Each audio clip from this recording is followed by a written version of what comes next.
Peer-to-peer social platform GetSetup helps older adults combat social isolation, learn new skills, and create economic opportunities. Now, the company has 1.2 million users in over 160 countries and multiple partners, particularly in the health and wellness industry.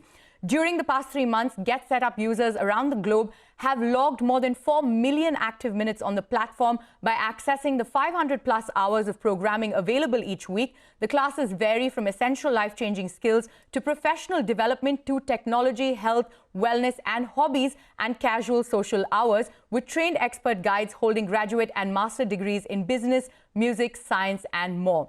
GetSetup is now looking to expand aggressively in India as it hopes to capture the adult learning space. Joining me now to talk about more of this opportunity in India is Deval Deliwala, Senior Vice President, International Markets at GetSetup. Deval, thank you so much for joining us on the show. Let me start by asking you how this platform exactly works and what is the problem that you are trying to solve?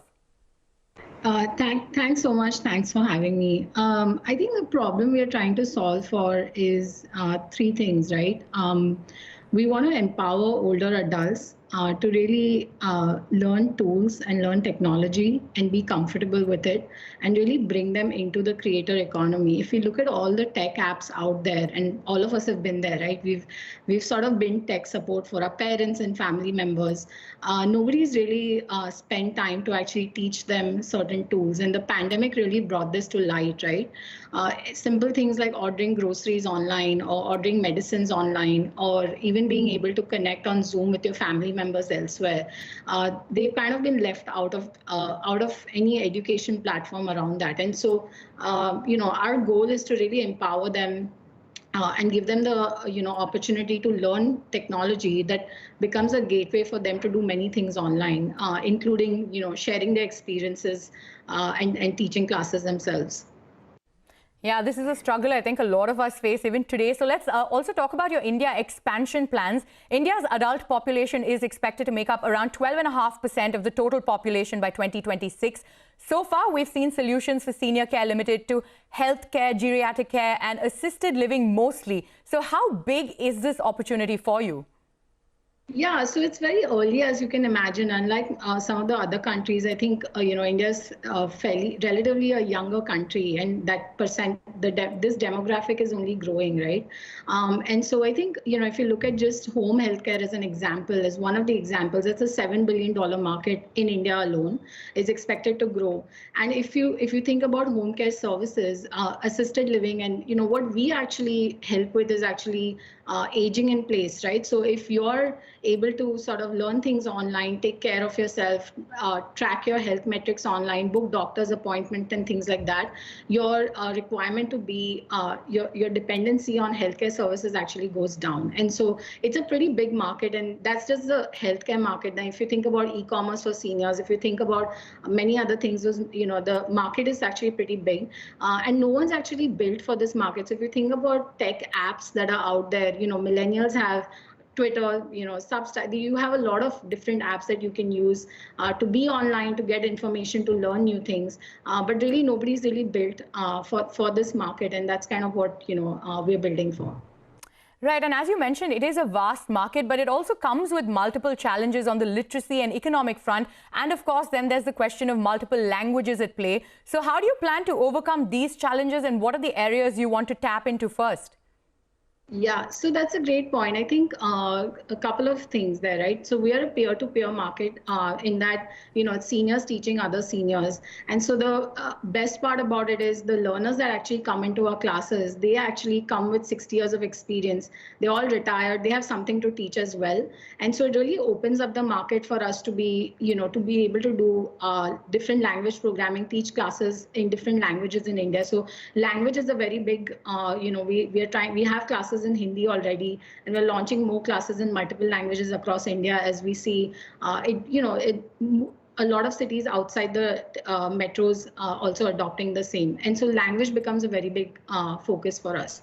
And in terms of bringing them online, and so we have a pretty good customer support team, and we do new member orientation classes as well. So all you need to do is just give us your phone number, and we send you a link, and we walk you through setting up that first class. And once you're comfortable in that first class itself, it becomes easier for you as you go along.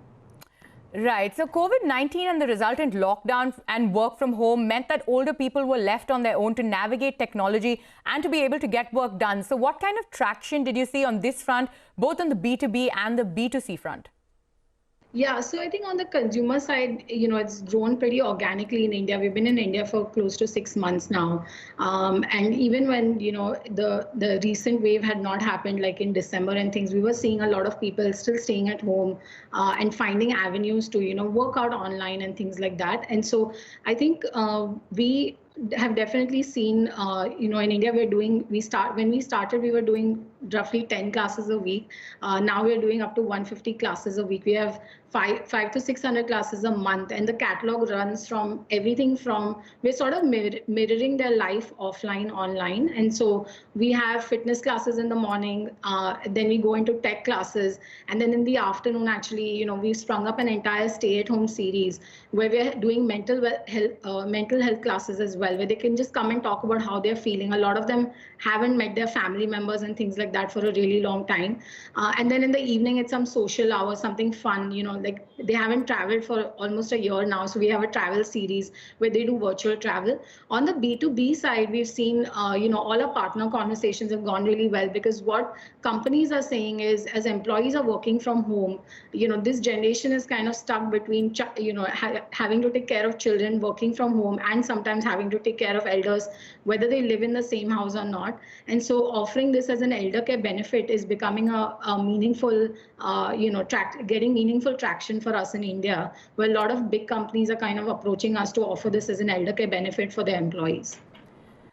Can you explain to us what your revenue model is? As I understand, it's a freemium model. So how do you plan to grow the business in India? Have you tied up with any partnerships?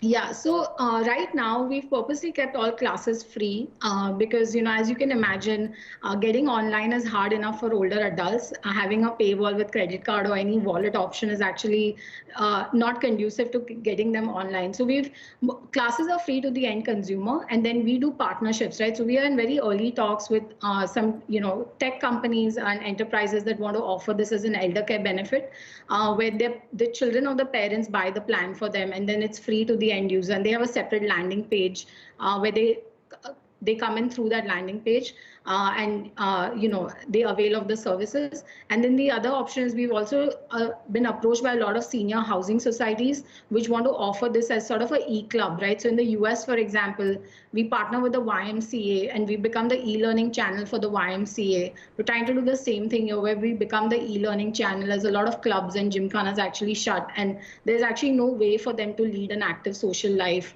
offline. All right, Deval, thank you so much for joining us on the show and explaining how this platform works. On that note, it is time for us to